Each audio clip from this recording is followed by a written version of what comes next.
Today, I teach you the top 4 reasons why your dryer just won't start. I'll not only show you how to isolate the issues and diagnose it, but also how to fix the problems as well. So let's get to it. The fastest and easiest one to check first is your door lid switch. If it's dangling or doesn't give you this clicking sound, you need to replace it. We need to remove this lid switch, and these clips with these little safety tabs are humans' worst invention ever. I can't stand these things, but a screwdriver will save your day. Now on the bottom, there's just 2 screws that need taken out, and I probably just lost that screw, and it should pop right out. No problem. So just get your new switch, line it up, and put these screws in. Connect the world's worst design, and you should be good to go. Assuming your lid switch is okay, we'll now go on to the number 1 reasons why dryers won't start, your thermal fuse. Pop off your little electrical connectors, and if you don't know how to get here, I have a whole video on how to take off the whole outside shell. Now we need to check this fuse for continuity. Mine has a little buzzer when there's continuity, and I've really been happy with this cheap one. Checking for continuity just means that the circuit is complete. So this is buzzing, telling me that there's a complete circuit in the fuse, so the fuse is good. But I'll replace this just in case yours doesn't. Just take this nut off, mine's 1/4 inch, and it'll come right out. Ha! Watch this little trick.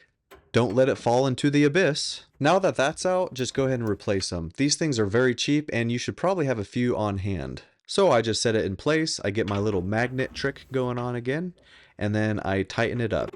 Yes, I know this isn't the right tool, but if you think I'm going upstairs and all the way out to the truck to get a 1/4 inch wrench, you are crazy.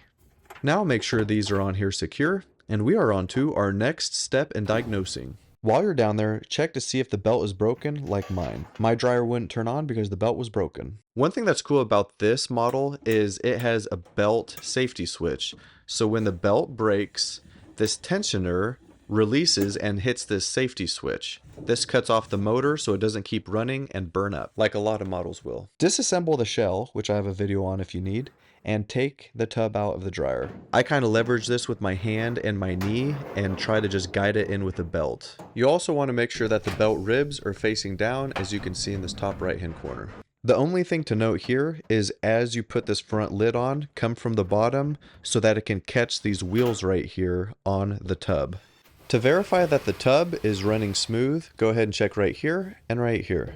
It should feel aligned and running smooth, and make sure you check on the bottom to see if they're engaging both the wheels. It should look just like this with both spinning. This next part is a little tricky, and this vantage point is going to be no help to you at all, so we put in the time to put a camera and a light back there. So if this doesn't earn you moving your little finger over 2 inches and tapping the like button, and consider subscribing, I don't know what will. All you really need to try to remember is wrap it around this motor shaft and then pull the slack all the way towards the spring tensioner. You'll probably end up riding the struggle bus just a little bit, but you'll get it eventually. But it is a very satisfying feeling when it falls into place. If you want to make sure it's on right, just give the tub a little spin. Or a big spin. This isn't recommended, but I love testing things before putting things back together, so we are good to go. Your next step is to take off the back and to verify that you do have power. Turn your multimeter into the AC volts spot. Left and middle should have about 120 volts, left and right should have about 120 volts, and right and left should have about 240 volts. These are the top problems, but it could be something like your timer switch, or your actual start switch, or your motor's gone bad, or a wire to the motor's disconnected, or something strange.